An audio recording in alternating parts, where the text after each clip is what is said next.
Bismillah. Bismillahirrahmanirrahim. Alhamdulillahirrabbilalamin. Wassalatu wassalamu ala asyrafil anbiya'i wal mursalin wa ala alihi wa sahbihi ajma'in.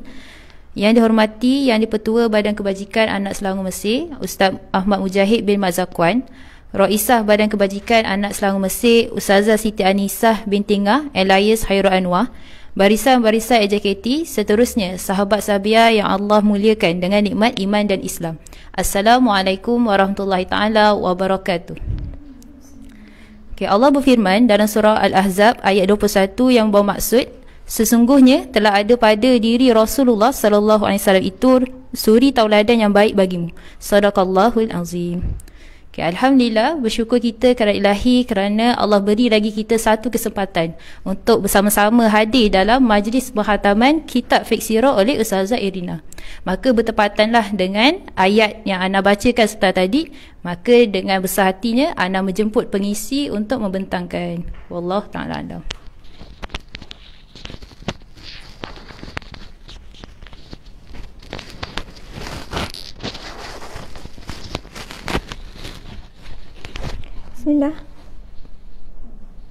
Bismillahirrahmanirrahim. Alhamdulillahirabbil wassalatu wassalamu ala asyrafil anbiya'i wal mursalin wa ala alihi wa sahbihi ajma'in. Pertama sekali yang dihormati YDP, Ustaz Ahmad Mujahid bin Mat Zakwan. Seterusnya Raisah Ustazah Siti Anisah binti Ngah alias Khairul Anwar, dan seluruh saf kepimpinan AJKT Berkesam sesi 2021-2022, dan juga semualah para hadirin dan juga para penonton untuk kelas Fiqh Sirah kita pada hari ini kan. Qala rabbi shrah li sadri, ya Allah ya Tuhanku, lapangkanlah dadaku, wa yassirli amri, mudahkanlah urusanku, wahlul 'uqdatam min lisani, lepaskanlah kekakuan dari lidahku, yafqahu qawli, supaya mereka mengerti perkataanku. InsyaAllah untuk hari ini kelas terakhir lah. InsyaAllah kelas akhir untuk kitab Fiqh Sirah yang dikarang oleh Syekh Muhammad Ramadan Al-Buti. Jadi sebelum kita memulakan kita punya kelas, kita sama-sama tanda tangan untuk baca doa untuk dapat lagi keberkatan dalam kita menuntut ilmu.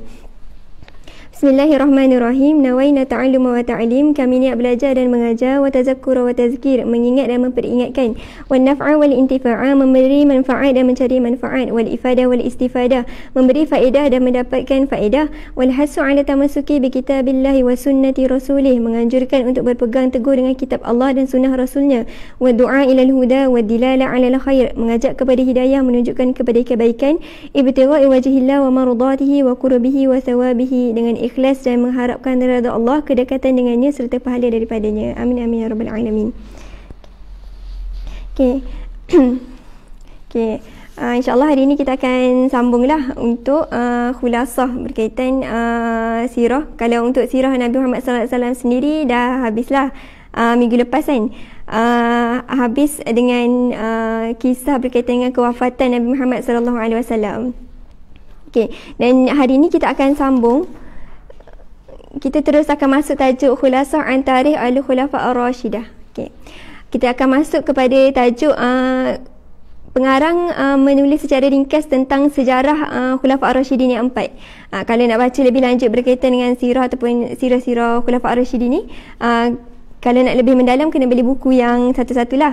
Okey, tapi dalam ni pengarang ada tuliskan sedikit berkaitan dengan tampuk pemerintahan khulafa ar-rasyidin.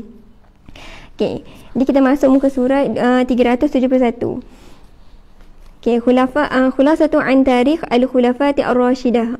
Khalifah yang pertama yang dilantik adalah Khulafatu Abi Bakrin As-Siddiq radhiyallahu an, iaitu Abu Bakar As-Siddiq. Okey, ijtama'a al-muslimuna fi Saqifah Bani Sa'adah ba'da wafati Rasulillah sallallahu alaihi wasallam wa tashawaru fi man yanbaghi an yukhallifu Rasulillah sallallahu alaihi wasallam fi qiyadatil muslimin wa ri'ayati umurihim. Okey, jadi sebagaimana ni kita tahu Nabi Muhammad SAW telah wafat pada hari Isnin kan. Pada hari Isnin. Bila mana kalau kita tengok kembali macam mana sirah bila mana Nabi Muhammad ni wafat, ada dua perkara yang berlaku. Yang pertama, ada sahabat yang tak terima kenyataan bahawasanya Nabi Muhammad ni wafat. Iaitu Saidina Umar kan. Saidina Umar ni cakap dekat orang muslimin ataupun orang Islam pada ketika itu, siapa yang kata Nabi wafat ni, maka aku akan bunuh ataupun aku akan pancung dia kan. Adapun Saidina Ali masuk dan tengok jenazah Nabi, dan Saidina Ali mendoakan kepada Nabi. Saidina Ali kata apa kepada jenazah Nabi? Wahai Rasulullah, sesungguhnya tak adalah kesakitan lagi yang kau akan rasai. Macam itulah. Dan kemudian Saidina Ali, Saidina Abu Bakar keluar dan minta Saidina Umar ni berhenti. Maksudnya sebab Saidina Umar keluar dekat orang ramai dan cakap siapa yang kata Nabi Muhammad ni wafat, aku akan bunuh dia kan. Tapi Saidina Umar tak menghiraukan apa yang dikatakan oleh Saidina Abu Bakar. Jadi Abu Bakar ni terus pergi ke hadapan, maksudnya bagi tahu, terus pergi ke hadapan ke mimbar lah untuk menyampaikan ucapannya kan. Saidina Abu Bakar kata apa? Kita tengok balik dekat muka surat. Kamu surat 356. Saidina Abu Bakar kata apa? Amma ba'dun ayyuhan nas, wahai manusia sekalian, man kana minkum ya'budu Muhammadan fa inna Muhammadan qad mata. Sesiapa yang membunuh sesiapa yang menyembah Muhammad, Muhammad ni akan mati seperti mana nabi-nabi terdahulu kan. Wa man kana minkum ya'budullah fa innallaha hayyun la yamut. Tapi siapa yang menyembah Allah, sesungguhnya Allah tu tak pernah mati. Sesungguhnya Allah tu hidup dan tak pernah mati. Dan Abu Bakar baca surah Al-Imran ayat 144 bahawa Nabi Muhammad ni adalah seorang manusia, yang mana Nabi Muhammad ni akan sama macam nabi-nabi lain, akan mati juga, sama ada wafat disebabkan sakit ataupun wafat disebabkan dibunuh kan. Jadi sebenarnya kalau kita tengok ataupun ada ahli sejarah ataupun ahli sirah mengkaji berkaitan dengan kenapa Omar buat macam tu kan. Sebenarnya Omar ni bagi tahu dekat orang ramai, jangan kata Nabi Muhammad wafat kan. Sebab Saidina Umar ni sebenarnya bukan macam tu perangai ataupun sifat Saidina Umar. Tapi Saidina Umar buat macam tu supaya orang-orang munafik ni tak berani untuk membuat kacau bilau kepada umat Islam pada ketika itu. Dan bila mana Nabi wafat, kita tak dengar lah maksudnya apa-apa berita tentang maksudnya orang murtad pada ketika itu. Maksudnya orang umat Islam pada ketika itu fokus kepada kewafatan Nabi Muhammad dan fokus kepada pencarian khilafah. Siapa orang yang paling penting untuk menjadi khalifah menggantikan Nabi Muhammad SAW. Okey, disebabkan itulah Nabi Muhammad ni dikebumikan 3 hari selepas kewafatan Nabi, itu pada hari Rabu kan. Nabi wafat pada hari Isnin. Okey, jadi orang-orang muslimin ni berkumpulan. Abu Bakar dan Umar minta orang-orang muslimin ataupun kibar sahabat ni untuk berkumpul untuk membincangkan siapa orang yang paling layak menggantikan Nabi Muhammad dalam menjaga kebajikan orang muslim pada masa tu. Jadi berlakulah musyawarah, pertimbangan dan macam-macam yang berlaku dalam mesyuarat tersebut. Dan akhirnya kata putus telah diputuskan oleh umat Islam pada ketika itu. Mereka memilih siapa? Mereka memilih orang yang Nabi minta untuk menggantikan Nabi mengimamkan solat ketika mana Nabi sakit, iaitu Saidina Abu Bakar. Dan Saidina Abu Bakar sendiri merupakan orang yang menemani ataupun sentiasa menemani Nabi lah, dan sentiasa membenarkan apa yang Nabi sampaikan. Okey.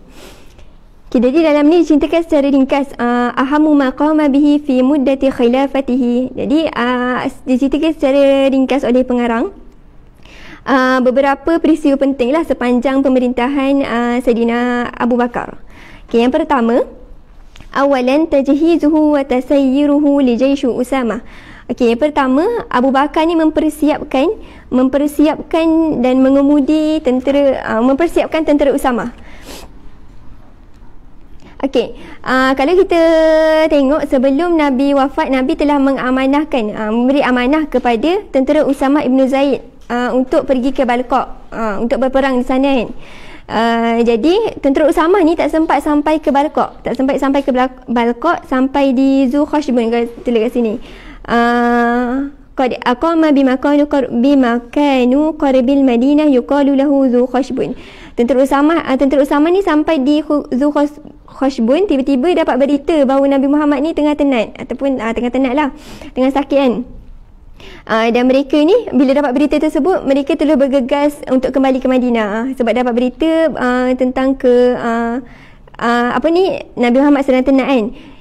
Dan bila mana mereka sampai ke Madinah, sebenarnya Nabi Muhammad dah wafat, maksudnya mereka tak sempatlah jumpa Nabi Muhammad. Okey. Jadi bila mereka kembali ke Madinah, perkara bila dah selesai pengebumian Nabi Muhammad SAW, kemudian dah selesai pelantikan khalifah iaitu Abu Bakar. Jadi Abu Bakar minta kepada Usamah ni untuk meneruskan ekspedisinya, iaitu untuk meneruskan amanah yang Nabi tinggalkan lah, untuk pergi ke Balqa dan berperang di sana kan. Okey, jadi Abu Bakar As-Siddiq ni wadak iaitu ucapkan selamat tinggal kepada tentera tersebut dan mewasiatkan kepada mereka beberapa pesanan sebagaimana yang Nabi selalu wasiatkan kepada tentera Islam bila mana nak berperang. Okey, apa yang Abu Bakar wasiatkan iaitu wa awsahum alla yakhunu wa la yaghdaru wa la yaghlu wa la yumathilu wa la yaqtulu tiflan aw imra'ah aw shaykhan. Yang pertama, Abu Bakar pesan kepada tentera Islam pada ketika itu untuk tidak melakukan khianat dan melakukan tipu helah serta berlebih-lebihan, dan tidak boleh membunuh anak-anak kecil ataupun wanita ataupun orang-orang tua. Kemudian tak boleh apa, wala yuharriqu nakhlan, tidak boleh membakar pohon kurma, wala yaqta'u syajarah, dan tidak boleh memotong pokok-pokok, wala yuzabbihu syatan wala ba'iran illa lil akal, dan tidak boleh menyembelih harta ternakan kecuali untuk makan. Itu sebenarnya antara etika umat Islam sendiri kalau berperang. Maksudnya Nabi akan selalu berpesan kepada umat Islam kalau nak berperang tak boleh buat perkara-perkara tersebut. Okey.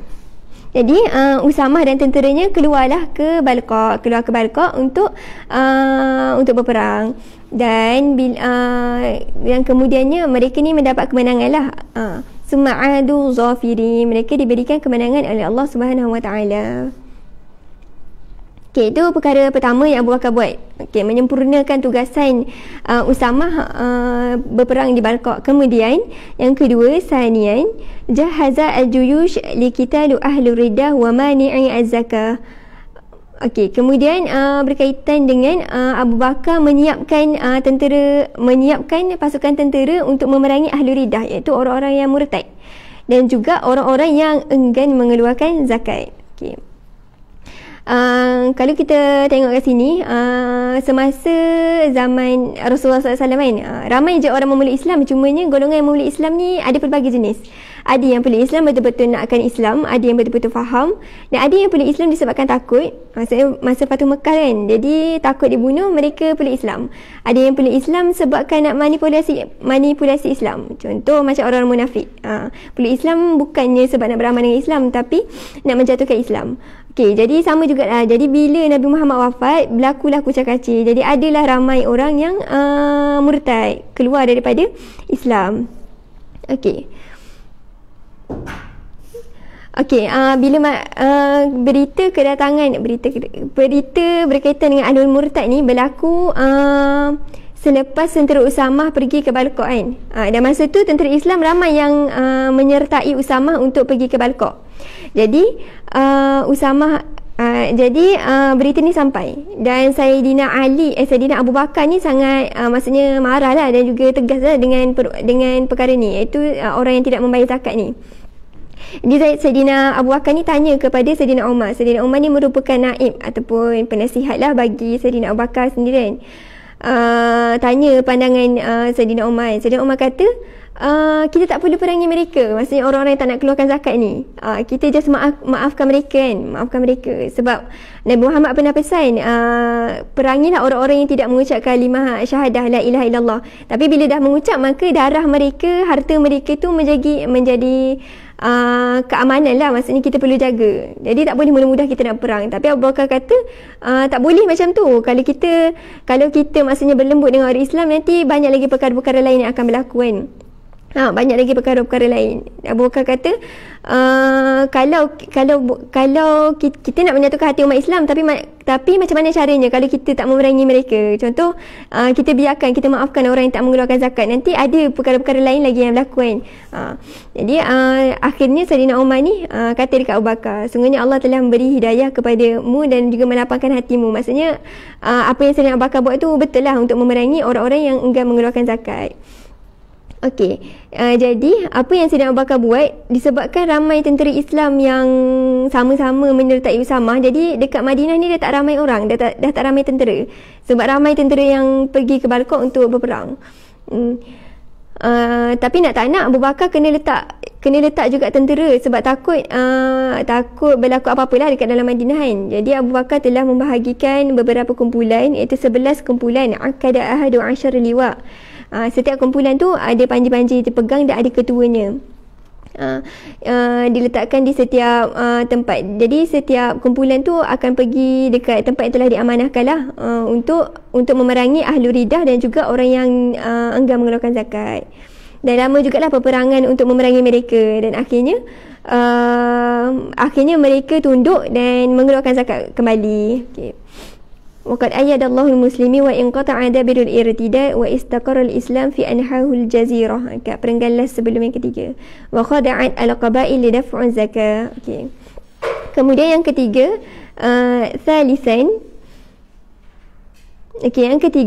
salisan jahaza as-siddiq radhiyallahu an Khalidan ila al-Iraq. Yang ketiga, Abu Bakar mempersiapkan Khalid al-Walid ke Iraq. Dan bersamanya diutuskan juga Al-Masna bin Al-Harithah Al-Syaibani. Dan mereka ni pergi ke Iraq dan membuka kota-kota di sana. Dan mereka kembali, maksudnya mendapat kemenangan lah ke atas mereka, dan dapat banyak harta ghanimah lah yang mereka rampas. Okey, itu pembukaan kota di Iraq oleh Khalid. Kemudian Rabi'an yang keempat, berkaitan dengan perang Empire Rum. Okey. Pada satu hari Abu Bakar ni buat musyawarah ataupun musyarat meeting bersama dengan para sahabat kan. Pandangan Abu Bakar untuk umat Islam ni keluar memerangi Empire Rum. Jadi kebanyakan sahabat bersetuju dengan cadangan yang dicadangkan oleh Sayyidina Abu Bakar. Kemudian Sayyidina Abu Bakar bertanya, faltafat ila Ali. Sebab Ali time tu tak bercakap kan. Sayyidina Abu Bakar berpaling kepada Ali dan tanya, apakah ma tara ya Abul Hasan? Apakah pandanganmu tentang pendapatku ini? Dan Sayyidina Ali bersetuju. Maksudnya perkara tu adalah terbaiklah untuk memerangi Empire Rum. Jadi macam biasa bila nak berperang ni, biasa ketua akan bagi satu khutbah dekat masjid untuk mengajak umat Islam sama-sama menyertai perang, dan jumpa dengan ketua-ketua kabilah untuk sama-sama ajak kabilah-kabilah mereka menyertai perang. Jadi ramailah yang sama-sama turun untuk menyertai perang. Dan kita tengok ketua, waja'ala dengan kelima tu, waja'ala Abu Ubaidah amiran ala juyush. Kemudian Abu Bakar menjadikan Abu Ubaidah ni sebagai panglima tentera untuk tentera yang akan bergerak ke Rum, untuk menentang Rum. Okey, jadi macam biasa Abu Bakar akan bagi wasiat kepada mereka untuk bertakwa kepada Allah, dan bermuamalat dengan sebaiknya, wal muwazibatu ala salawati bil jamaah, dan sentiasa tekun melakukan solat secara berjemaah pada waktunya. Dan wa an yukrimu rusul al-adu idza qadamu alaihim, dan juga memuliakan siapa? Utusan-utusan daripada musuh. Itu adalah bentuk diplomasi sebenarnya. Utusan-utusan daripada musuh ni kita tak boleh bunuh kan. Tak boleh bunuh. Okey, lepas tu jadi mereka pun bergeraklah ke Rum sehingga mereka sampai ke satu tempat yang dinamakan Yarmouk. Wa ijtama'u fi Yarmouk. Bila sampai kat Yarmouk, mereka dapat berita bahawa tentera Rum ni sangat ramai jumlah mereka kan. Jadi Abu Ubaidah ni tulis surat kepada khalifah, nak bagi tahu bilangan tentera Rum ni sangat ramai, maklumkan kepada khalifah kan. Jadi bila mana dah dapat surat tersebut, Abu Bakar ni menulis surat kepada Khalid, yang mana Khalid tadi duduk dekat Iraq kan. Khalid dekat Iraq. Jadi Abu Bakar tulis surat kepada Khalid. Fakataba radhiyallahu anhu ila Khalid bin al-Walid bil Iraq ya'muruhu bitawajjuh ila Syam. Abu Bakar tulis surat kepada Khalid untuk Khalid ni sama-sama hantar pasukan tenteranya, separuh daripada pasukan tenteranya untuk membantu Abu Ubaidah di Rum. Kemudian separuh lagi tentera disumbangkan daripada Al-Masna bin Al-Harithah yang sama-sama pergi ke Iraq bersama dengan Khalid. Okey, jadi bertambahlah tentera Abu Ubaidah. Cuma time tu Abu Ubaidah ni tak tahu lagi yang khalifah ni minta Khalid untuk hantar tenteranya. Okey, fasara Khalid hatta wasala ila al-muslimin fi Syam. Di perenggan akhir tu dia kata Khalid pun bergeraklah bersama tenteranya ke Syam. Dan dalam perjalanan tu Khalid ni menulis surat kepada Abu Ubaidah. Khalid tulis apa? Amma ba'dun fa inni as'alullahu li wa lakal aman yaumul khauf. Kata aku mendoakan kesejahteraan kepada kamu Abu Ubaidah dan juga aku di yaumul khauf. Yaumul khauf ni apa? Hari peperangan lah kan. Wal ismatu fi darud dunya min kulli saw, dan dilindungi oleh Allah Subhanahu taala di dunia. Lepas tu Khalid ni sebut faqad atani kitab khalifah Rasulillah ya'muruni fihi bil masir ila Syam wa bil qiyam ala jundiha wa tawli li amriha. Kemudian Khalid sebut telah datang kepadaku sepucuk surat daripada khalifah yang menyuruh aku untuk pergi ke Syam untuk memberi bantuan kepadamu. Aku tak boleh menolaknya dan aku perlu menerimanya. Jadi aku bergeraklah untuk membantu, maksudnya Khalid ni bergerak untuk membantu pasukan tentera Abu Ubaidah. Jadi bila mana dapat surat daripada Khalid ni, Abu Ubaidah dah baca surat Khalid. Kemudian Abu Ubaidah kata apa? Qala barakallahu bi khalifati Rasulillah fima ra'a wa hayyallahu Khalidan ala ma sana'a. Jadi Abu Ubaidah ni memuji ataupun mendoakanlah Abu Bakar supaya dia berkatinya setiap apa yang dilakukan kan. Dan Abu Bakar ni menghantar sepucuk surat kepada Abu Ubaidah pula. Mana surat tu? Okey, kemudian perenggan baris yang keempat tu, wa kana as-siddiq qad kataba li Abi Ubaidah kitaban yaqulu fihi amma ba'dun fa inni qad walaitu Khalidan ala qitalil adu bisyam fala tukhalifuhu wasma' wa ata' lahu fa inni ya akhi lam ub'ithuhu alayka li ajali annahu 'indi khairi minka walakinnani zanantu annahu fatana fil harbi fi hadha al-makan al-harij. Okey, jadi Abu Bakar As-Siddiq menghantar surat kepada Abu Ubaidah. Abu Bakar kata apa? Aku ni telah mengutuskan Khalid kepada kamu untuk membantu kamu, maka dengarkanlah apa yang Khalid katakan. Dan Abu Bakar kata, sesungguhnya wahai saudaraku, aku bukanlah utuskan Khalid ni disebabkan dia lebih baik daripada engkau, bukan. Nak katanya kedua-duanya adalah terbaik, cumanya Abu Bakar ni hantar Khalid ni untuk membantu pasukan tentera Abu Ubaidah tersebut, dan disebabkan Khalid ni adalah panglima yang sangat pandai lah. Maksudnya strategi yang Khalid buat kalau perang, kalau berlaku perkara-perkara getir, strategi yang diberikan oleh Khalid dan setiap peperangan akan menjadi kemenangan kepada umat Islam. Okay, tapi panglima tentera tetap juga Abu Ubaidah lah pada ketika itu. Okey, dan kemudian bila dah berperang dalam silsilah ataupun dalam jangka masa yang panjang, barulah dapat akhirnya kemenangan tu berpihak kepada Islam. Cuma bila mana diorang dah menang, nak balik semula ke Madinah, time tu Saidina Abu Bakar dah wafat. Kiranya mereka tak sempat nak jumpa dengan Saidina Abu Bakar. Dan bila mana dah wafat tu, jadi Khalid ni kembali ke Madinah, dan inilah bai'ah barulah kepada khalifah yang baru. Okay, kita tengok kepada wafatu Abi Bakrin. Kerana wafatu fi sana al-thalisah asyarah. Jadi Abu Bakar wafat pada tahun ke-13 Hijrah. Pada hari Selasa. Pada sebulan baki seminggu Jamadil Akhir. Pada masa tu umur Abu Bakar 63 tahun. Wakanat mudah dan tempoh pemerintah Abu Bakar ni sekejap je, iaitu 2 tahun 3 bulan 3 hari. Dan Abu Bakar ni dikebumikan bersebelahan dengan kubur Nabi Muhammad sallallahu alaihi wasallam, iaitu dekat bilik Aisyah. Okey, kemudian kita akan masuk kepada tajuk seterusnya, ahdahu bil khilafah ila Umar. Okey, bagaimana Abu Bakar ni melantik Saidina Umar sebagai khalifah seterusnya. Kalau kita tengok pelantikan Saidina Abu Bakar berlaku secara musyawarah. Adapun pelantikan Saidina Umar ni berlaku disebabkan wasiat daripada Saidina Abu Bakar sendiri. Kita tengok boleh tengok perenggan last tu.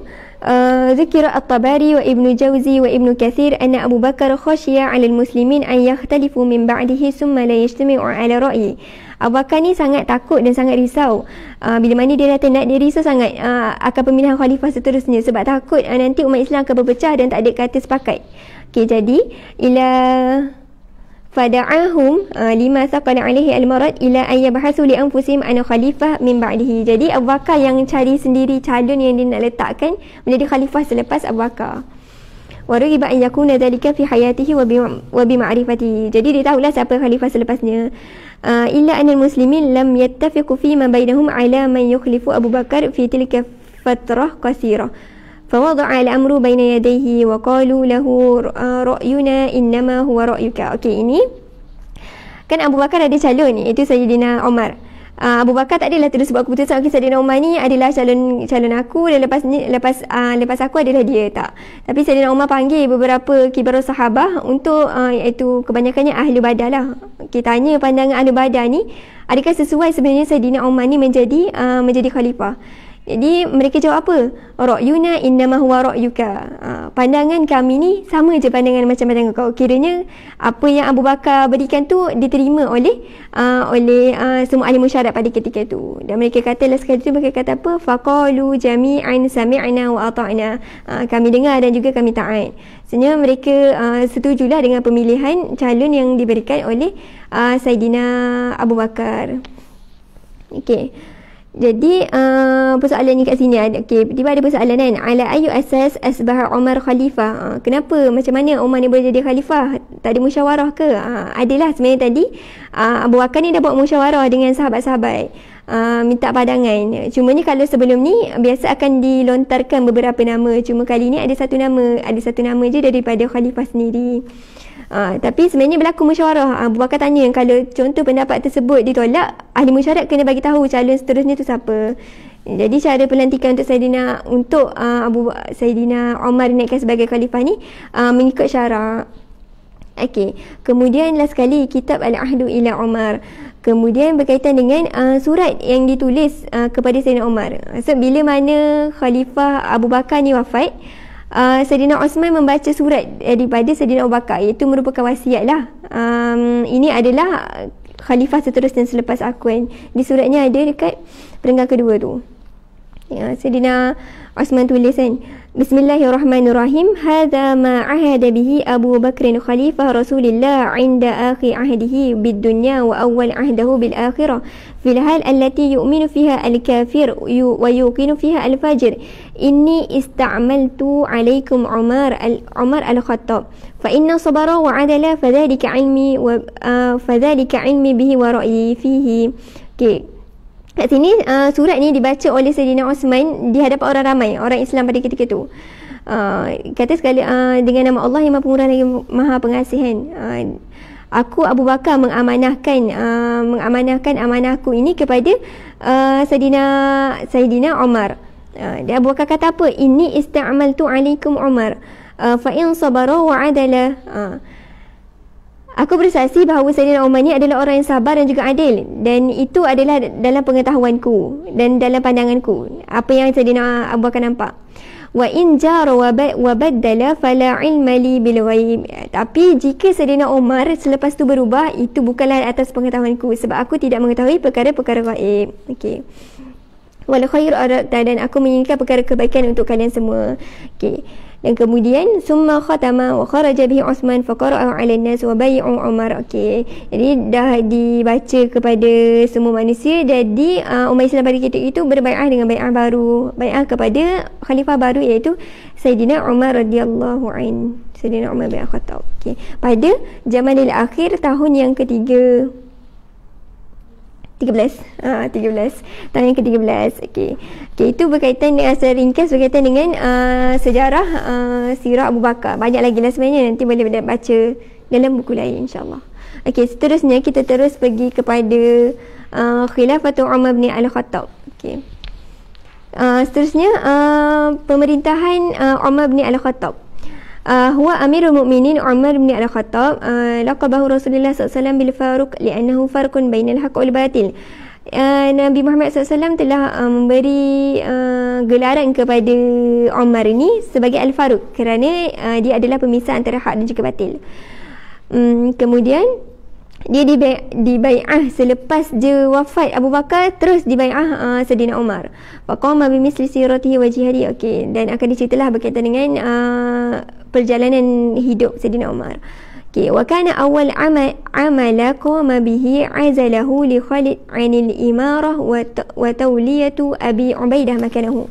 Okay, perkara pertama yang Saidina Umar buat adalah memecat jawatan Khalid Al-Walid dan bagi jawatan tersebut kepada Abu Ubaidah. Okay, Khalid Al-Walid ni time tu dekat Baitul Maqdis. Okay, 10 hari dekat sana, maksudnya dekat Baitul Maqdis.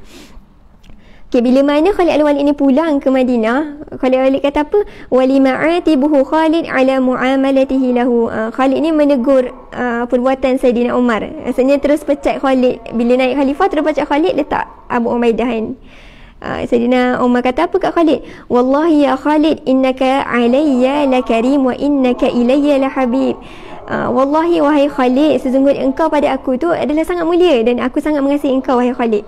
Dan Saidina Umar ni segera tulis surat kepada inilah negeri-negeri yang berdekatan kan. Tulis surat kepada mereka. Saidina Umar tulis apa? Yaqulu lahum inni lam a'azzalu Khalidan an sakhata wa la khiyana walakinna azlatuhu syafaqa 'ala nufusi min sur'atil hajamah wa shiddatu sadmatihi. Okey. Saidina Umar tulis surat kepada penduduk kebanyakan dihantar suratlah kepada negeri-negeri kan. Tulis bahawasanya aku Umar telah memecat Khalid. Dan aku pecat Saidina Khalid ni bukan sebab aku kecewa dengan dia, atau bukan sebab aku mengkhianatinya, ataupun bukan sebab aku marah kepada dia, tapi disebabkan aku kasihan akan hati-hati yang ada, maksudnya kasihan kepada umat Islam. Sebab apa Saidina Umar buat macam ni? Kali kita tahu Khalid ni adalah antara panglima, bila perang memang akan menang. Semua peperangan yang Khalid sertai. Hatta masa sebelum Islam pun Khalid tak Islam lagi, masa perang Uhud. Time tu dapat kemenangan dekat orang bukan Islam kan. Nak katanya setiap peperangan yang Khalid masuk tu akan jadi satu kemenangan. Jadi Saidina Umar ni tak nak orang Islam pada ketika itu, maksudnya rasa bila Khalid ada akan menang satu tentera tu. Tapi tu bukanlah sebenarnya kemenangan tu disebabkan Allah yang datangkan kemenangan tersebut. Jadi mula-mula Khalid ni tersentaklah, biasalah kan orang akan sentak dulu. Lepas tu bila Saidina Umar kata macam tu, maka Khalid ni menerimanya. Dan Khalid ni tetap menjadi ahli tentera yang sangat setia lah, akan menyertai semua peperangan. Bila diminta diberi pandangan, dia akan beri pandangan. Itu sepatutnya umat Islam buat sebenarnya. Okey, seterusnya lepas tu kata kat sini wa tufiya fi khilafati Umar. Khalid ni wafat pada zaman pemerintahan Saidina Umar, di mana Okey, lepas tu yang perenggan bawah ni, ni banyak perenggan ni sampai muka surat sebelah berkaitan dengan pembukaan kota. Banyak yang nanti boleh baca. Ada Saidina Umar membuka kota Ba'laba, lepas tu kota apa lagi? Basrah. Semuanya ada yang dibuka secara aman, ada yang dibuka disebabkan anwar ni dengan keras, iaitu dengan peperangan. Dan ada juga ditulis kat sini perenggan wa fi hadhihi sana jama'a Umar an-nas ala salatut tarawih 20 rakaat. Umar minta para umat Islam untuk solat tarawih sebanyak 20 rakaat. Kalau zaman Nabi 8 rakaat sahaja. Cuma zaman Nabi 8 rakaat pun setiap rakaat tu panjanglah bacaannya. Okey, seterusnya muka surat sebelah tu sama je, pembuka kota nanti boleh baca. Cuma tengok perenggalan sekali. Amma fi sana 17 faqad zada fil Masjid Nabawi. Cuma pada tahun ke-17 Saidina Umar ni mengislah lah, ataupun renovation sikit untuk Masjid Nabawi. Okey, kemudian kita akan masuk tajuk seterusnya, Ta'un Amwas. Okey, Ta'un Amwas ni adalah satu wabak. Fi sanah 18 waqa'a bi Syam ta'un. Pada tahun ke-18 telah berlaku dekat Syam ni satu wabak ta'un yang menimpa kebanyakan tentera Islam. Dan sampailah berita ni kepada Saidina Umar. Jadi Saidina Umar ni teruslah pergi Syam kan.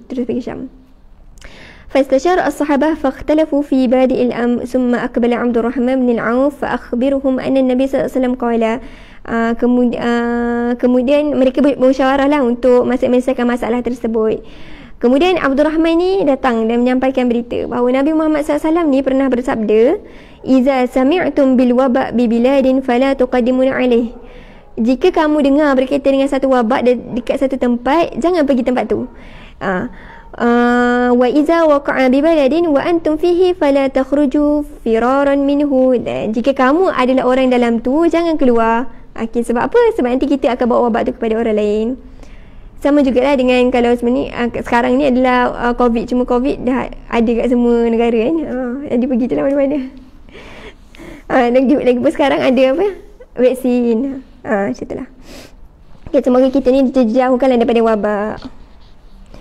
Okey, kemudian pada ketika lepas tu, bila dah dengar apa yang Abdul Rahman cakap, maka Saidina Umar kembali ke Madinah.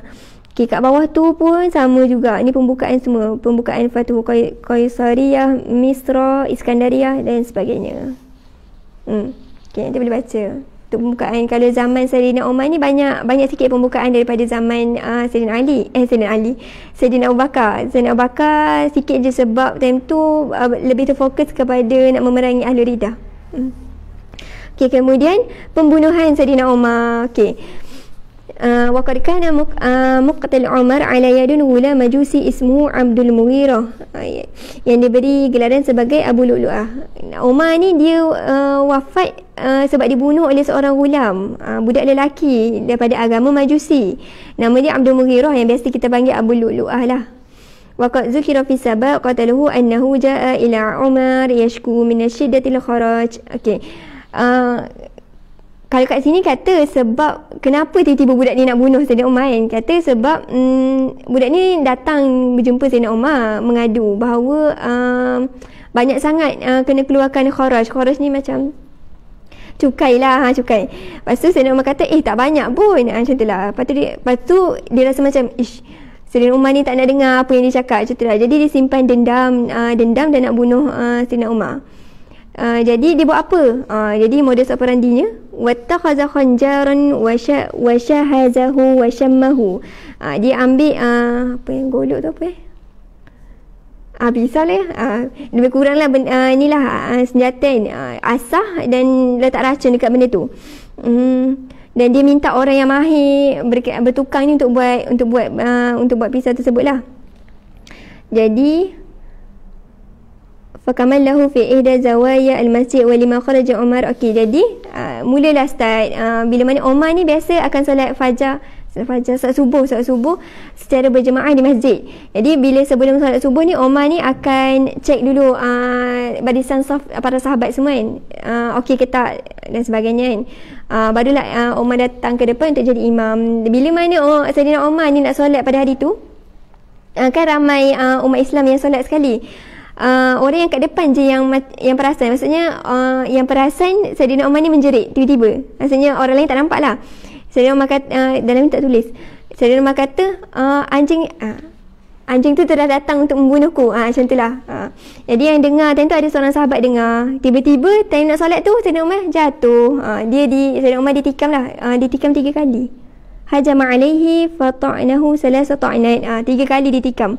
Summa ja'ala yata'anu kullu min dana. Kemudian Saidina Umar jatuh, fa'ulqiya alaihi ahadu sauban wa lima ra'a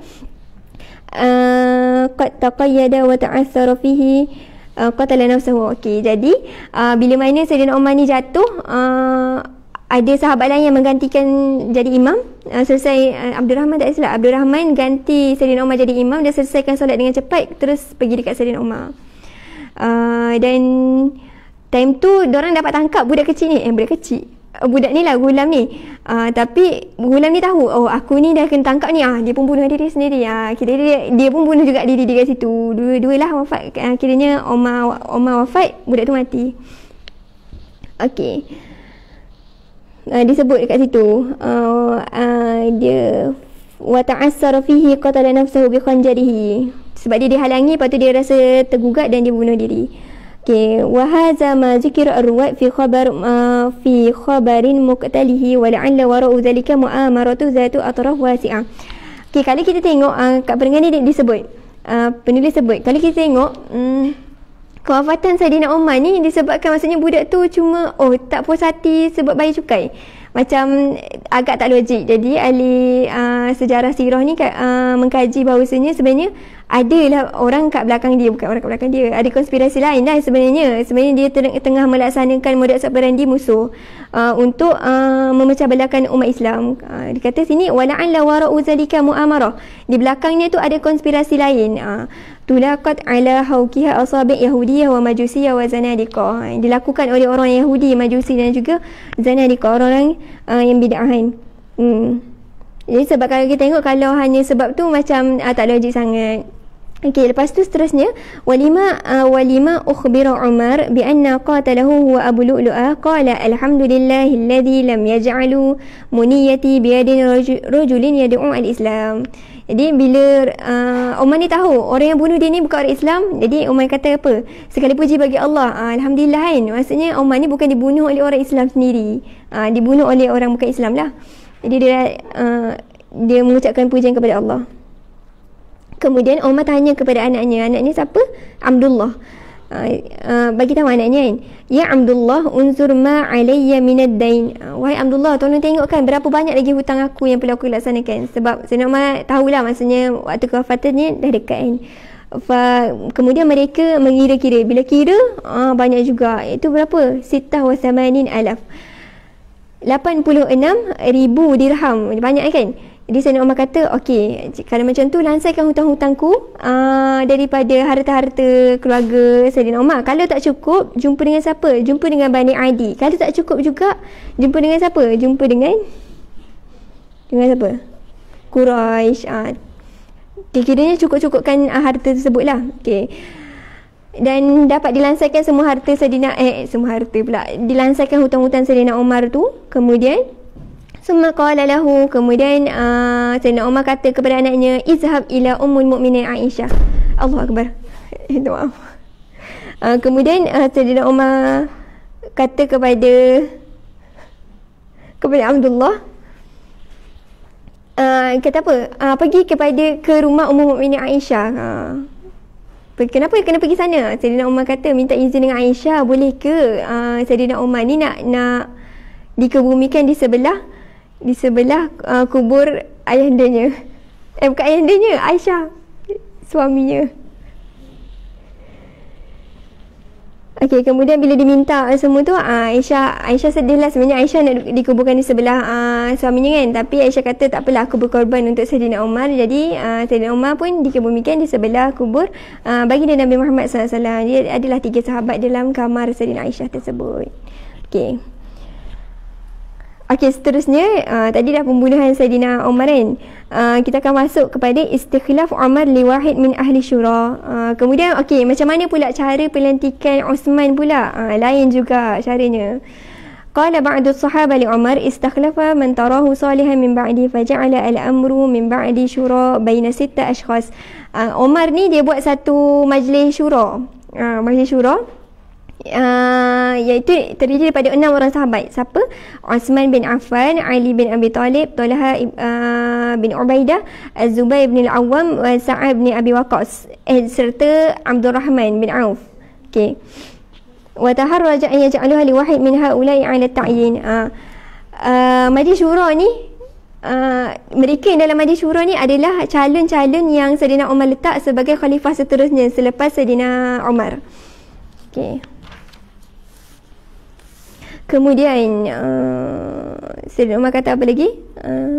Waqad awsa Umar radhiyallahu anhu an yahdur majlisuhum Abdullah bin Umar mustasyaran wa nasihan faqat.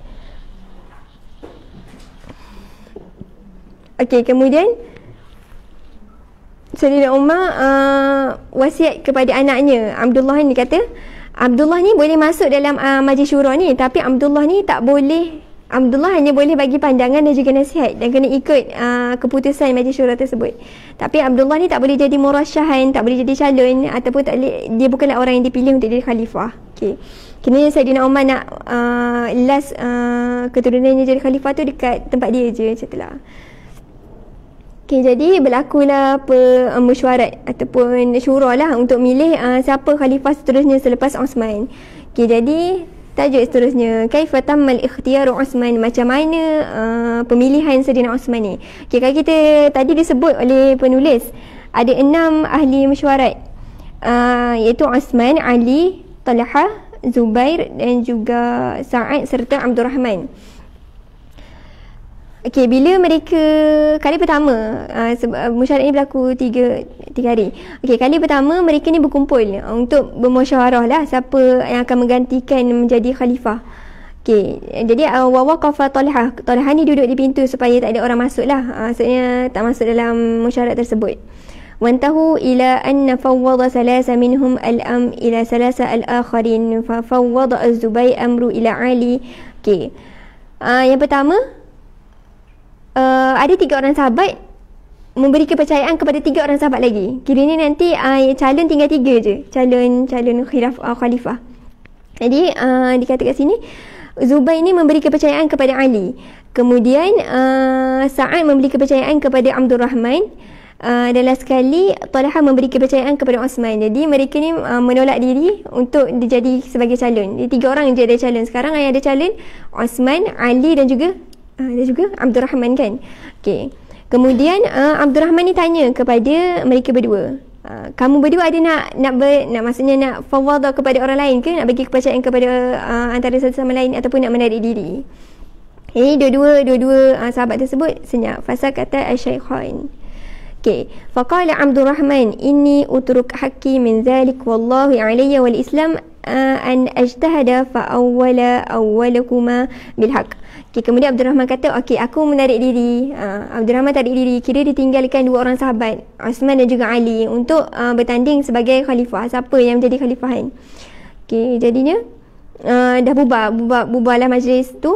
Saidina Abdul Rahman ni musyawarah lah. Maksudnya Saidina Abdul Rahman dan juga beberapa orang sahabat lain akan pergi ke kabilah-kabilah dan tanya siapa yang sesuai jadi khalifah antara Osman dan juga Ali.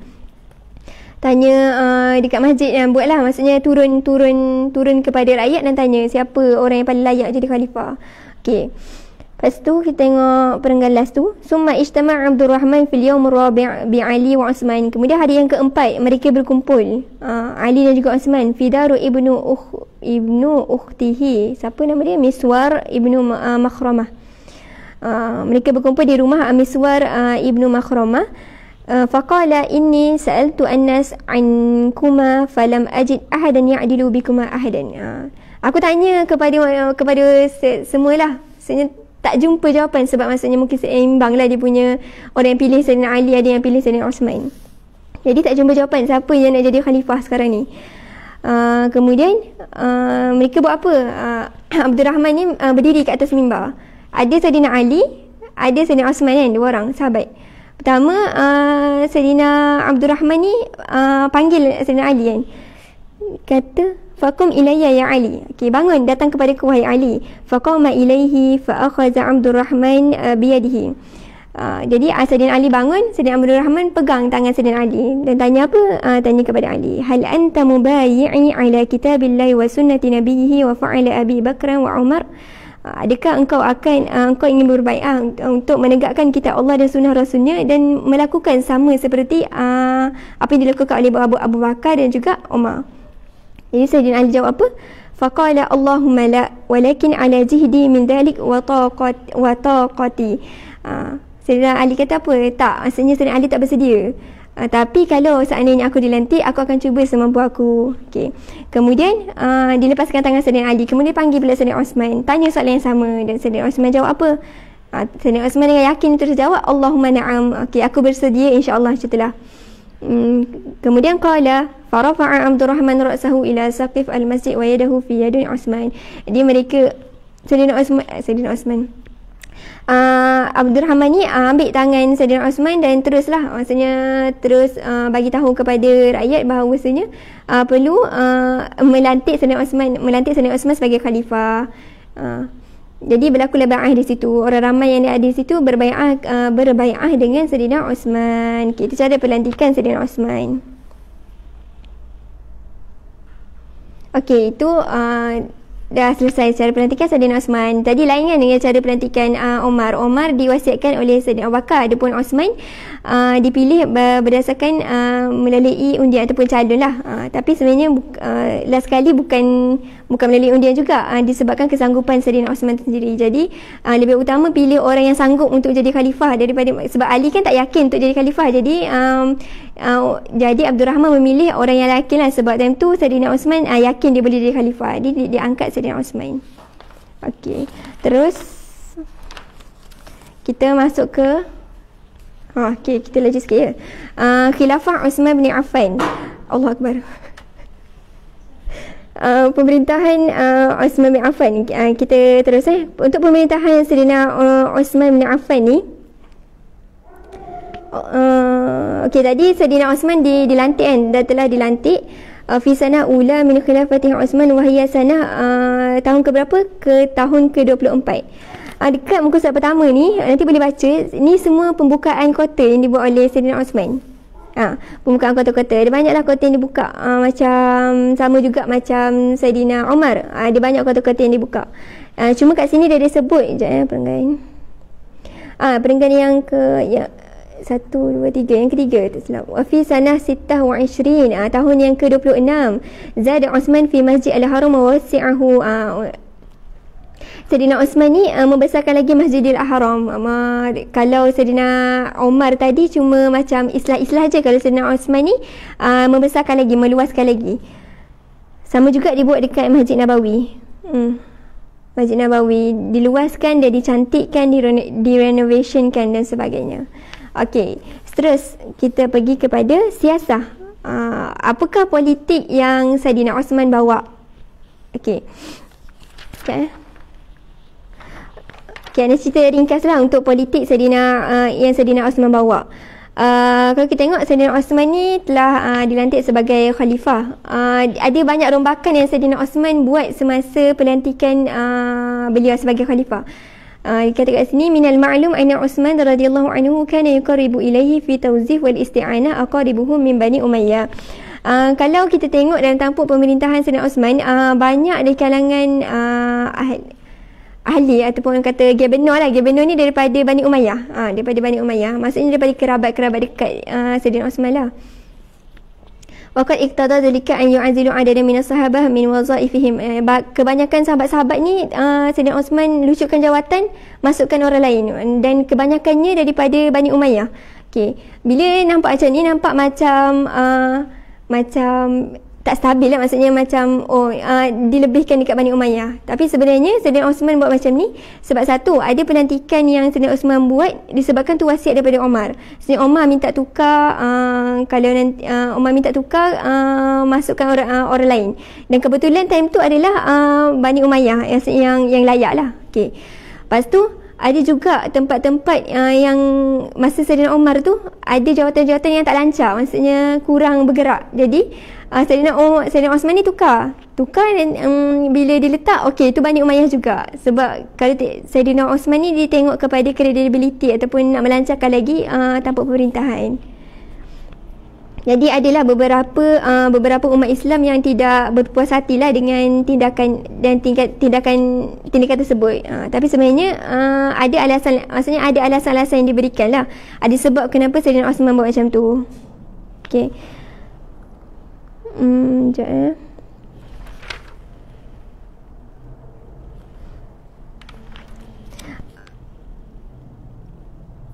Okey, lepas tu ada kalau kat sini dia tak cerita, ada satu kisah Saidina Uthman ni antara sahabat yang lembut lah kalau time pemerintahan Saidina, kalau berbanding dengan Saidina Umar, Saidina Uthman ni lagi lembut masa pemerintahannya. Maksudnya orang ramai ni suka je dengan cara pemerintahan Saidina Uthman, cuma bila tempoh ada satu masa berlaku pemberontakan, dan masa zaman Saidina Uthman ni lah mulanya fitnah besar lah berlaku masa pembunuhan Saidina Uthman. Nanti kita akan masuk tajuk pembunuhan Saidina Uthman. Berlakunya bermulalah fitnah besar terhadap umat Islam. Umat Islam start berpecah, dan time tu berlaku perang Jamal dan juga perang Siffin. Okay, kita terus masuklah kepada tajuk yang seterusnya ni. Awal fitnah wa maqtal Uthman. fitnah yang pertama yang berlaku dan pembunuhan Saidina Osman. Okey, Saidina Osman ni tuli Osman al-Khilafah isnatan asyarah sanah la yungkimu anas alaihi. Okey, macam Anda sebut tadi, la yungkim ni maksudnya tak marah. Maksudnya orang Islam ni suka je dengan cara pemerintahan Saidina Osman sebab banyak pembaharuan yang Saidina Osman bawa. Berbanding dengan pemerintahan Umar ni lebih tegas kan. Dan mereka cuma pada pertengahan tu ada berlaku sedikit konflik sehingga membawa kematian Saidina Osman sendiri. Okey, konfliknya bermula macam mana? Sekejap.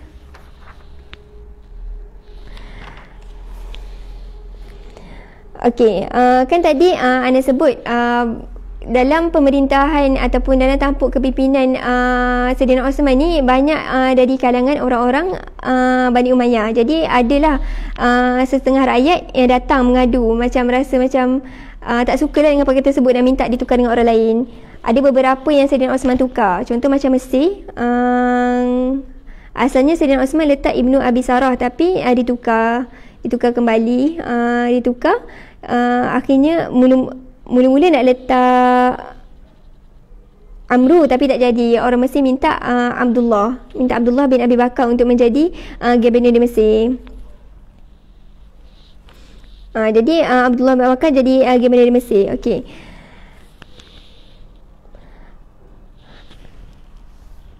Okey, kemudian kita masuk muka surat 387. Berkaitan kat sini dia cerita macam mana Saidina berlakunya perselisihan faham antara sahabat dan juga Aisyah, macam itulah, antara beberapa orang sahabat. Okey, ja'a ahlu Misra yashkuna min Ibnu Abi Sarah fakataba Utsman ilaihi kitaban yansihuhu wa yatahaddahu fihi fa'aba Ibnu Abi Sarah an yuqabbilu manahahu anhu Utsman wa akhlaza fi muamalati man zahabu fashakuhu. Okey, ada beberapa orang Mesir ni datang berjumpa dengan Saidina Utsman, kata kami ni tak suka dengan gubernur baru kami iaitu Ibnu Abi Sarah ni. Jadi mereka menulis suratlah kepada Saidina Utsman kan, dan minta berlakunya penukaran. Okey, summa inna kibarus sahabah ka Ali wa Talha wa Aisyah iqtarahu ala Utsman azzala Ibnu Abi Sarah wa an yuwalli ala Misra. Jadi sahabat-sahabat ni antaranya Ali, Talha dan juga Aisyah menyarankan kepada Utsman untuk tukarlah, sebabkan umat Islam tak suka pada masa tu, jadi minta tukar. Okey, faqala lahum ikhtaru rajulan awliyahu makanahu. Okey, jadi pilihlah seorang lelaki yang kalian rasa sesuai untuk jadi gubernur dekat sana. Okey. Fa asyara an-nas alaihi bi Muhammad bin Abi Bakr. Kemudian orang Islam ni minta Muhammad ibnu Abu Bakar ni menjadi gubernur di sana. Fakataba Utsman ahdan bizalik wa wallahu. Kemudian Utsman ni menulis surat suratlah berkaitan dengan perkara tersebut, pelantikan yang baru. Wa tawajjahu ma'ahu adad minal ansar wal muhajirin ila Misra litanfizul amru wa fihim Muhammad bin Abi Bakr. Kemudian ada beberapa orang sahabat daripada Ansar dan Muhajirin ni pergi ke Mesir untuk menunaikan tanggungjawab tersebut lah, maksudnya untuk pelantikan gubernur baru, dan bersama mereka Muhammad bin Abi Bakar. Okay, dalam ni ada satu kisah perjalanan mereka perjalanan daripada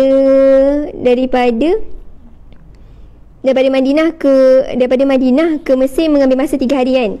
Izahum bi gulami aswad. Tiba-tiba masa dalam perjalanan tu tiba-tiba ada seorang lelaki datang. Seorang budak lelaki bi gulami aswad ala ba'iru yakhbituhu wa yasta'jiluhu. Budak tu macam tergesa-gesa datang dekat kumpulan tersebut, maksudnya mereka yang nak pergi ke Mesir tu. Fastauqifuhu, minta mereka untuk berhenti. Kenapa? Lepas tu bila budak tu berhenti, para sahabat ni tanya, kenapa kau macam lari, macam tergesa-gesa nak ke sesuatu? Macam itulah.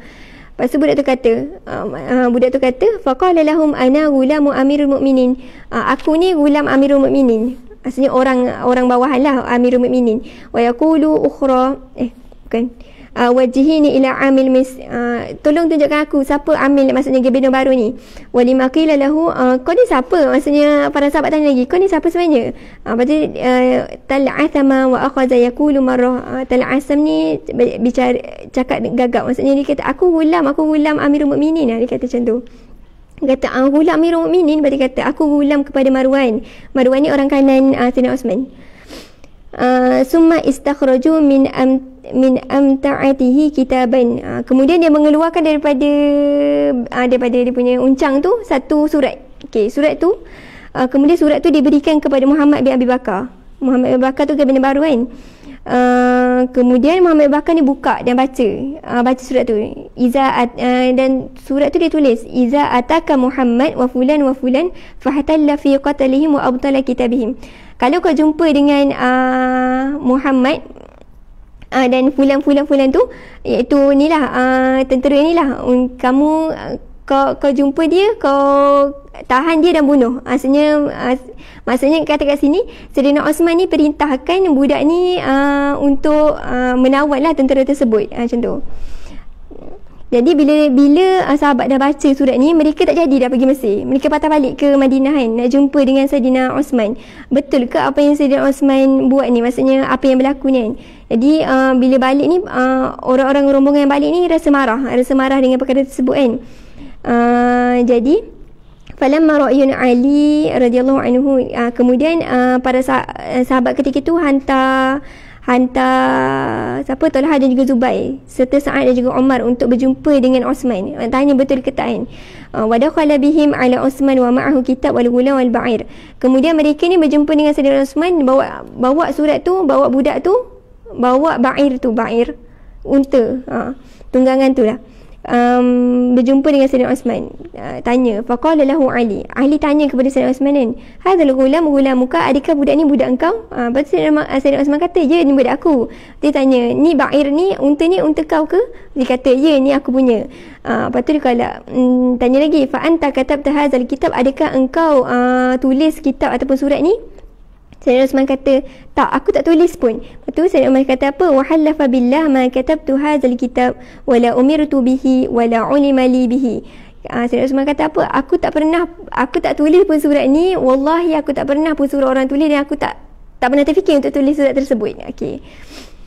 Lepas tu ditanya lagi. Qala lahu Ali fala khatimuka, pasti kata, cop ni cop kau ke? Cop dia lah. Qala kaifa. Lepas tu Ali pun tanya, macam mana kau tak tahu berkaitan dengan surat ni, budak ni, sedangkan semua benda ni adalah milik kau kan. Dan maksudnya time tu umat Islam macam, okey, tuan tanya, adakah ini betul Sayyidina Osman buat ataupun tidak? Dan inilah berlaku satu fitnah yang berlaku kepada Sayyidina Osman. Bila dah jadi macam ni, umat Islam marah, maka Sayyidina Osman ni dia orang panggil apa, dikepunglah rumahnya, dikurung, maksudnya tak bagi makan dan minum kepada Sayyidina Osman. Cuma bagi air je lah, sampai ada ditulis kat sini, Sayyidina Osman ni sampai dah tak ada air dah. Lepas tu dia minta dengan sahabat untuk bagi sikit air kepada dia kan. Maka para sahabat letakkanlah tiga botol air kepada Sayyidina Osman. Okey, sebab berlaku fitnah tersebut kan, Okey, kemudian wa balagha Ali anna finnas ma yuridu qatl Osman. Tiba-tiba sampai berita kepada Ali, ada orang yang nak membunuh Sayyidina Osman. Faqala inna ma aradna minhu Marwan fa amma qatala Osman fala, wa qala li Hasan wal Husain izhaba bisayfikuma hatta taquma ala bab Osman. Kemudian Sayyidina Ali minta Hasan dengan Husain ni, Hasan Husain anak dia kan, untuk pergi ke rumah Sayyidina Osman, jaga pintu rumah tu, dan beberapa orang sahabat lah untuk jaga supaya tak dimasuki oleh musuh. Sebab time tu memang ramailah musuh yang cari Sayyidina Osman untuk bunuh Sayyidina Osman. Kemudian tapi tak dapat. Maksudnya sekejap je. Sayyidina Osman dikepung selama lebih kurang sebulan kot. Dan akhirnya Sayyidina Osman dibunuh juga oleh pemberontak pada ketika itu. Mereka dapat masuk. Dan Sayyidina Husain dan sahabat-sahabat lain yang jaga rumah Sayyidina Osman ni tak sedar pun orang tu masuk kan. Dikata kat sini, fala tud'a ahadan yusillu ilaihi wa fa'ala mislu zalik adadu ashabun Rasulullah SAW. Ramailah para sahabat yang jaga pintu rumah Nabi, pintu rumah Sayyidina Osman. Kita tengok perenggan akhir, dia kata wa inda izin tasuru alaihi adar wa saqutu alaihi min a'la al-manzil. Kemudian pada satu hari tu pemberontak ni datang daripada atap terus masuk ke dalam bilik Sayyidina Osman. Ada sebenarnya 3 orang yang masuk dalam bilik tu. Dan pembunuhan Sayyidina Osman, kalau kat sini tak tulis, kalau ada dalam kitab sirah lain, nak kata kejamnya pembunuhan tu, dia potong salah satu, bukan potong salah satu, mula potong tangan, lepas tu cocok perut, lepas tu tikam kepala. Maksudnya nak kata kejamnya. Dan akhir pemberontak tu kata Sayyidina Osman ni tak boleh ditanam. Tapi umat Islam pada ketika itu minta, ada seorang Ummul Mukminin ni, siapa, Maimunah ke, dia kata, Ummul Mukminin ni kata, kalau kau tak bagi jenazah Sayyidina Osman ni, aku akan berjalan di Mekah tanpa memakai jilbab atau pakai tudung kan. Jadi mereka ni risau dan terus bagi jenazah Sayyidina Osman. Dan jenazah Sayyidina Osman ni ditanam. Cuma kat sini kata Ali ni terkejut, tiba-tiba Sayyidina Osman wafat kan, sedangkan dah dijaga dah rumah tu, tapi wafat juga. Dan Ali ni marahlah kepada anak-anaknya Hasan, Husin dan juga orang-orang yang lain yang jaga. Okey. Lepas tu kita tengok pada laju sikit. Bai'ah Ali. Okey, macam mana pula Ali ni dibai'ah? Okey, khalifah yang terakhir kan dibai'ah. Okey, bila mana berlaku pembunuhan Sayyidina Osman, kharaja Ali min dar Osman mughadiban lima qad waqa'a. Ali ni keluar dari rumah Sayyidina Osman ni secara marah lah, macam anak-anak dia dan sahabat-sahabat lain tak jaga rumah tu betul-betul kan, sehingga kan penjeroboh boleh masuk dan membunuh Sayyidina Osman.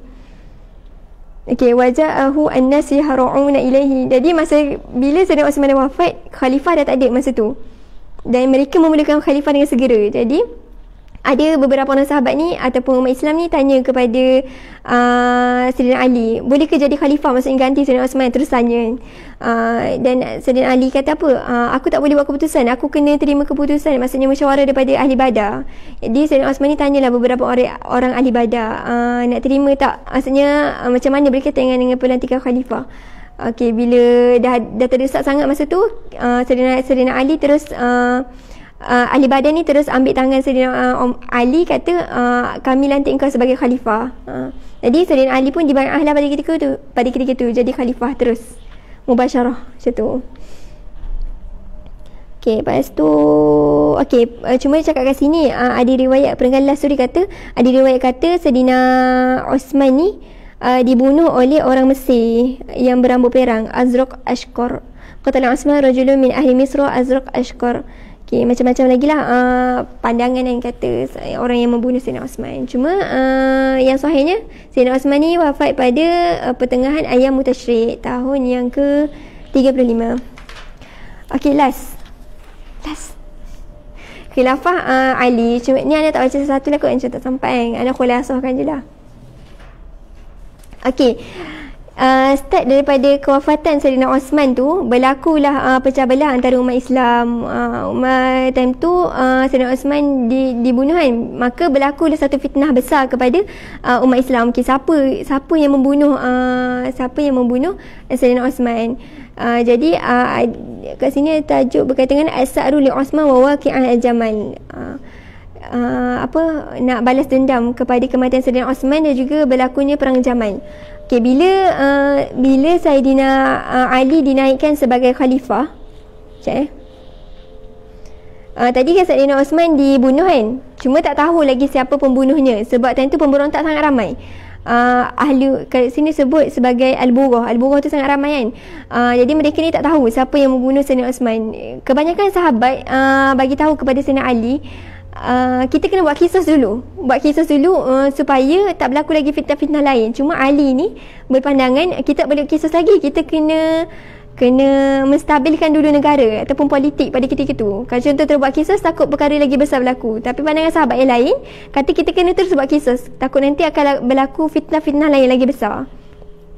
Jadi pandangan itu siapa? Sahabat tu Talha dengan Zubair berpandangan kena terus buat kisah.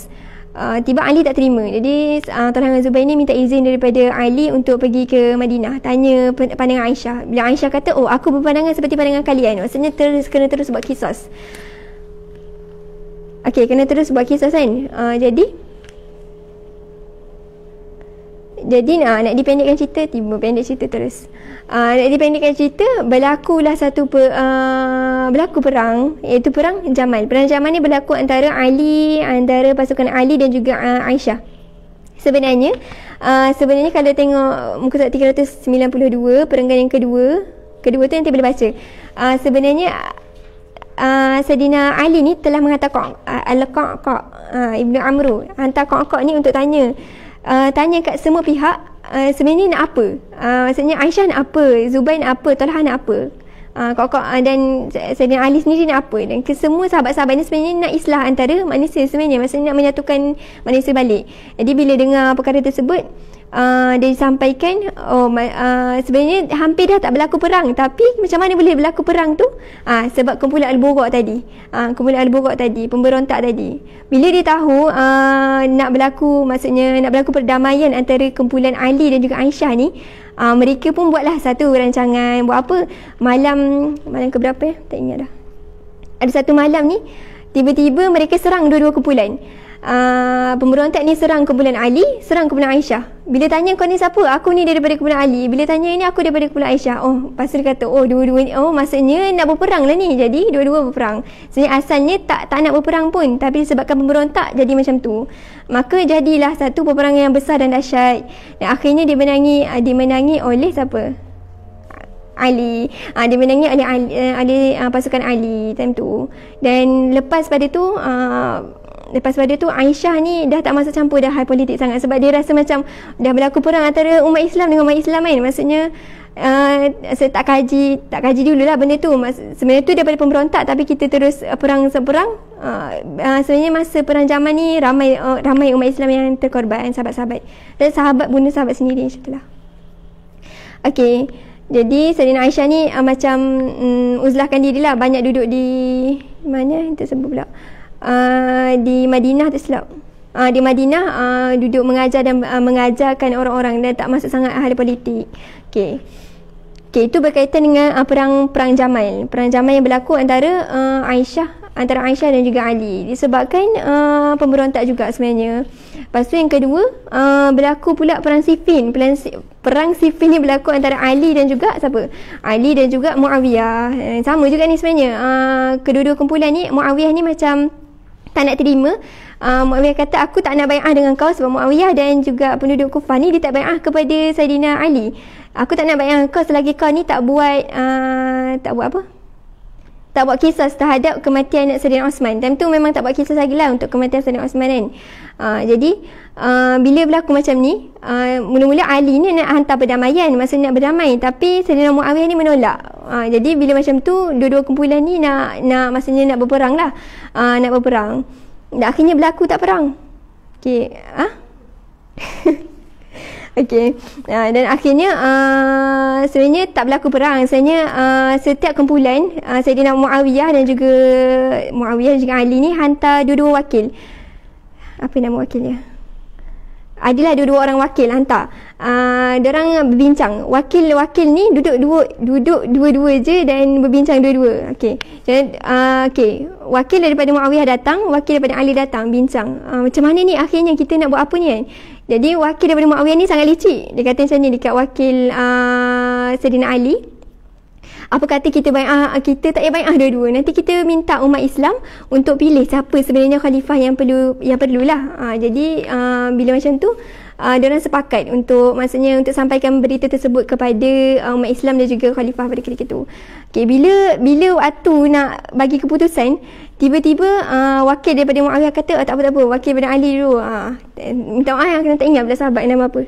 Wakil daripada Ali dulu cakap dulu. Bila dia cakap, okey, kami bersetujulah untuk untuk supaya umat Islam ni yang melantik sendiri khalifah. Okey, tapi bila wakil daripada Muawiyah datang, naik. Okey.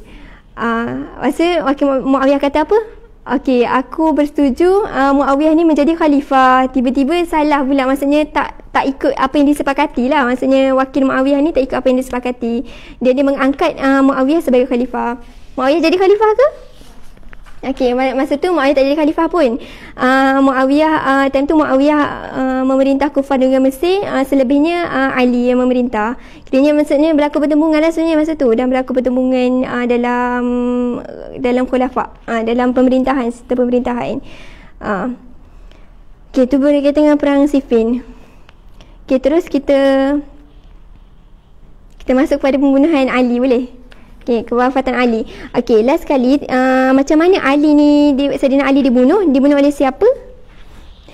Wa kana muka surat 397.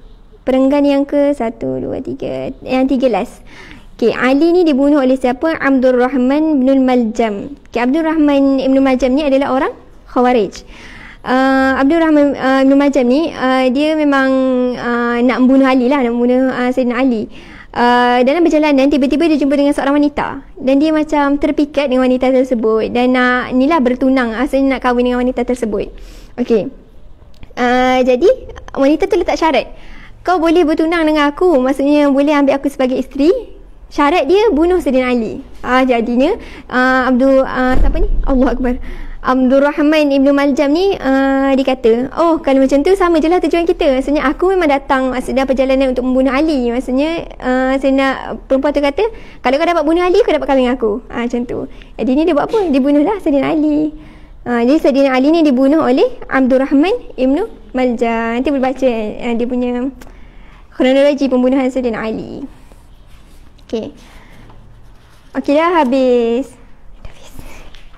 Okay, Alhamdulillah dah habis. Cuma dia minta maaf lah kalau ada yang terskip-skip tu. Nanti boleh baca balik lah berkaitan dengan khilafah ni. Cuma kalau nak lagi best, beli buku yang memang betul untuk khilafah tersebut. Nanti kita boleh tengok cara pemerintahan setiap khalifah, setiap khalifah tersebut.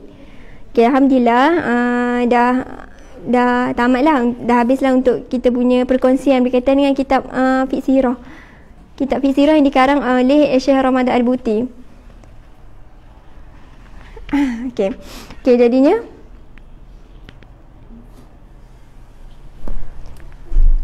ya Allah. Okey, sikitlah kesimpulan apa? Kesimpulan untuk kitab ni. Kitab berkaitan dengan sirah ni biasalah kita memang akan selalu baca, kita memang akan selalu diperdengarkan berkaitan dengan sirah-sirah Nabi. Berkaitan dengan sirah-sirah Nabi Muhammad SAW, tapi adakah kita dengar tu ataupun kita ulang-ulang perkara tersebut, adakah itu sebagai ulangan ahli bertelinga sahaja ataupun kita betul-betul mengambil ibrah ataupun iktibar daripada setiap sirah yang berlaku kan? Ada satu kalau kita tahu ahli kitab ni adalah orang yang kalau ditanya ahli kitab lah orang yang paling kenal Nabi Muhammad SAW, tapi mereka adalah orang yang paling menolak ataupun tidak menerima Nabi Muhammad. Sebab apa? Sebab mereka ni adalah mereka rasa bila mereka ni beriman dengan Nabi Muhammad, tak ada dah pengikut. Sebenarnya salah lah, dan semoga kita ni bukanlah tergolong dalam kalangan orang yang macam tu. Kita nak sambut ataupun kita beramal dengan sunnah ni bukan sekadar sunnah Nabi berpakaian ataupun sunnah-sunnah lain Nabi, tapi yang paling penting sunnah yang perlu kita ikut adalah berkaitan dengan kerja-kerja amar ma'ruf nahi munkar, iaitu jihad fisabilillah kan. Itu yang paling utama. Okey. Jadi nanti kalau nak tengok kepentingan belajar sirah, nanti boleh, kalau dalam buku, dalam kitab ni ada sebut apakah kepentingan kita belajar sirah Nabi Muhammad ni. Adakah sahaja kita belajar sirah ni? Sirah-sirah ni sebenarnya penting lah. Kalau dalam bab yang pertama sebut antara peranan sirah ni adalah sirah ni sebagai sebagai satu contoh ataupun role model yang kita patut ikut. Ada je orang kata kenapa kena ikut Nabi? Kita ni macam tak mampu nak ikut Nabi sebab kita ni bukan maksum. Nabi adalah orang yang maksum kan? Orang yang maksum, tak melakukan dosa. Tapi kita manusia selalu melakukan dosa atas setiap hari kan? Setiap masa. Tapi kalau bukan Nabi kita nak ikut siapa? Jadi kalau berkaitan dengan perkara kebaikan ni, yang paling penting adalah kita mengikut orang yang paling baik. Itu Nabi Muhammad SAW sendiri, juga Nabi-Nabi yang lain. Okay, itu sahajalah kot daripada Ana. Jadi sebelum kita tamatkan ni, kita baca doa sikit supaya lebih diberkati ilmu yang kita belajar. Okay, bismillah. Okay, bismillahirrahmanirrahim. اللهم افتح علينا فتوح العارفين بحكمتك وانشر علينا رحمتك وذكرنا ما نسينا يا ذا الجلال والإكرام. اللهم ألهمنا علما نعرف به أوامرك ونعرف به نواهيك وعلمنا أسرار حكمتك. اللهم ارزقنا بلاغة فهم النبيين وفصاحة حفظ المرسلين وسرعة الإلهام الملائكة المقربين وأكرمنا بنور العلم وسرعة الفهم وأخرجنا من ظلماتك الوهم وافتح لنا أبواب رحمتك وعلمنا أسرار رحمتك يا رب العالمين ففهمناها سليمان وكلا آتيناه حكما وعلما اللهم إنا نعوذ بك من علم لا ينفع ومن قلب لا يخشع ومن نفس لا تشبع ومن دعوة لا يستجاب لها. Ya Allah, ya Tuhan kami, anugerahkanlah kepada kami jiwa yang bertakwa dan bersih. Sesungguhnya Engkau sebaik-baik yang membersihkan jiwa dan Engkau yang membimbingnya. Ya Allah, Tuhan kami, anugerahkan kepada kami ilmu yang bermanfaat supaya ilmu tersebut tidak menjadi hujah ke atas kami di hari akhirat kelak. Ya Allah, ya Tuhan kami, kurniakan kami kesabaran dalam menggerakkan dakwah sebagaimana Engkau mengurniakan kesabaran kepada para Nabi Ulul Azmi. Ya Allah, ya Tuhan kami, penuhkanlah hati-hati kami ini dengan cahaya Rabbanimu yang tidak kunjung malap. Lapangkanlah hati-hati ini dengan limpahan keimanan dan keindahan tawakal kepadamu. Hidup dan suburkanlah hati-hati ini dengan ma'rifatmu. Jika Engkau mentakdirkan kematian, maka matikanlah pemilih hati-hati ini sebagai para syuhada dalam perjuangan agamamu. Engkaulah sebaik-baik sandaran dan sebaik-baik penolong. Ya Allah, ya Tuhanku, perkenankanlah doa kami ini. Rabbana atina fid dunya hasanah wa fil akhirati hasanah wa qina azabannar. Wa sallallahu ala sayyidina Muhammad wa ala alihi wasallam walhamdulillahirabbil alamin. ما أصابك من حسنة فمن الله وما أصابك من سيئة فبنفسك. أقول قولي هذا ونستغفر لي ولكم. السلام عليكم ورحمة الله تعالى وبركاته.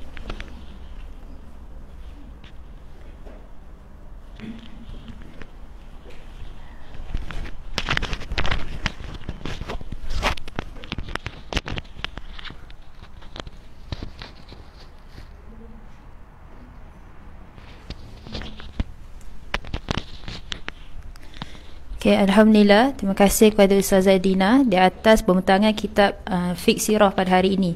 Dan Alhamdulillah, dengan pembentangan pada hari ini, maka berakhir sudah pembentangan Fiqh Sirah kita yang dikarang oleh Syekh Ramadan Al-Buti oleh saudari Ustazah Dina.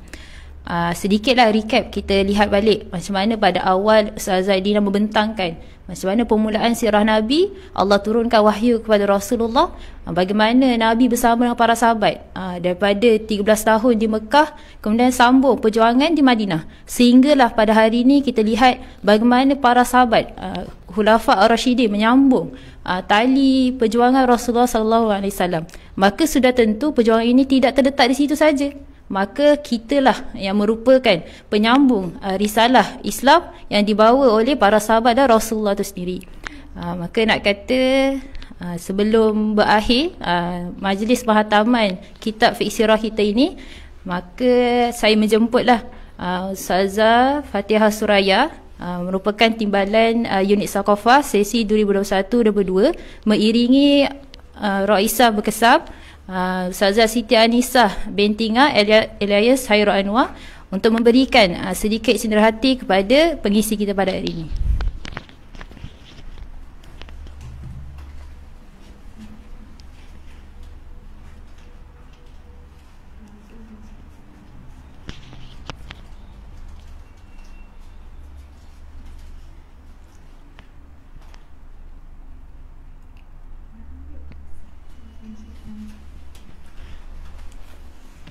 Terima kasih kepada Ustazah Siti Anisa dan juga Ustazah Fatihah Suraya, dan terima kasih juga kepada pengisi kita pada hari ini, dan terima kasih juga kepada anda semua sahabat-sahabat yang sudi untuk bersama-sama sehingga daripada awal pembentangan kitab sehinggalah ke akhir sesi majlis penghataman.